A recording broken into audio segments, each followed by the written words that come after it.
Here in transition from the old to the new. Hello, Utah, and hello, Arizona.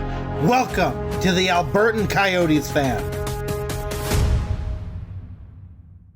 Okay, so you see the time on this video, how it's like really short, all things considered. I don't want to be up editing a video and seeing New Year's Eve. Wow. I need sleep. Christmas Eve. Christmas Eve is what I mean. As soon as it turns to New Year's Eve. I don't feel like doing that. And I can't think of anyone else who would. If I had a team, like if I had an editor, it would be so wonderful. It'd be great, but I'm too new to YouTube for that kind of luxury. But with that out of the way, Yotes lose 3-2 against the Dallas Stars. That puts Dallas 2 points ahead of us in the standings. They were already technically above us in the standings, though we were tied, and that's because we have a game in hand. No, they have a game in hand. We have played a game more than what they have played. There we go. I don't know card terminology. This is terrible. And frankly, the reason for that has to be disconnect. You saw there were two main goals that I really want to talk about for Dallas. The one where there was a giveaway at the blue line. It was Valimaki. He gives the puck away. The puck goes down the other way. Blackwell takes a shot. It goes into the back of the net.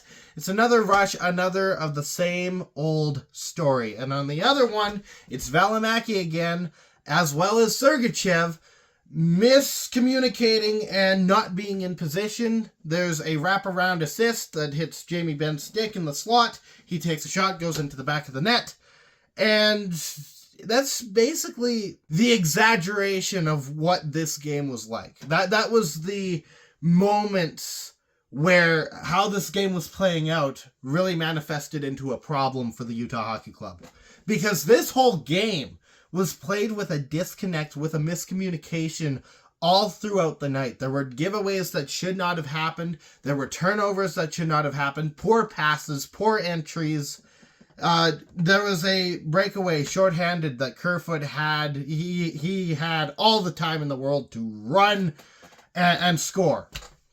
And he overskates the puck. And on one hand, as much as, I gave them hell yesterday for everything in regards to the Cooley situation and how you need to take accountability for your actions and everything like that, I am going to say there are some times for grace. And this is kind of one of those times. We're at the back half of a back-to-back. So we played yesterday. Now we're playing again today.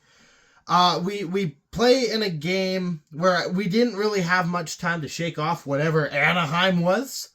And we're entering after tonight into the holiday season. So what's probably on people's minds in the NHL is spending time with family. Add to that, you're playing a team that is not a bad team by any means. Their place in the standings doesn't really share the whole story as to what this team is like. So while there were definitely a lot of mistakes, and in certain areas of the season, everyone should have been benched.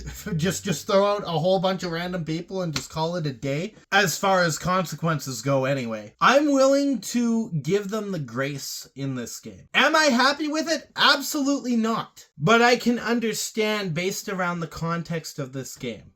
And I was right. I metagaming, if you want to call it that, here just a little bit, because I don't think I said it on the video. I said it on Twitter. I said that Dallas was going to find and exploit a weakness. And I don't think there was enough time for the weaknesses that were discovered by Anaheim in yesterday's game to be fleshed out in time for the start of this game. And Dallas recognized it. Game recognizes game on that front. Dallas played well. They played better. They played aggressively. They were really aggressive on the forecheck. They weren't letting Utah get away with stuff. And they were making Utah nervous, which leads to disconnect. So as far as that goes, there's not really much else to talk about. It's not just that I want to start my holidays early. It is legitimately, that's all there really is. So in 3 days, I'm gonna be back here talking about the Colorado Avalanche. So that's gonna be great. In the meantime, Merry Christmas. Stay howling.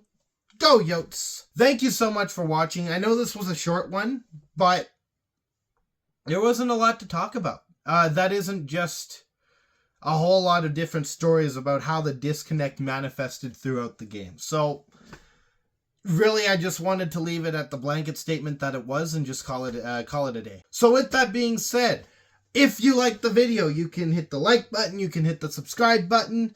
If it was too short for your liking, there's a dislike button. That'll tell me a lot of information, actually. Share this with your friends, and as always, I'll be back.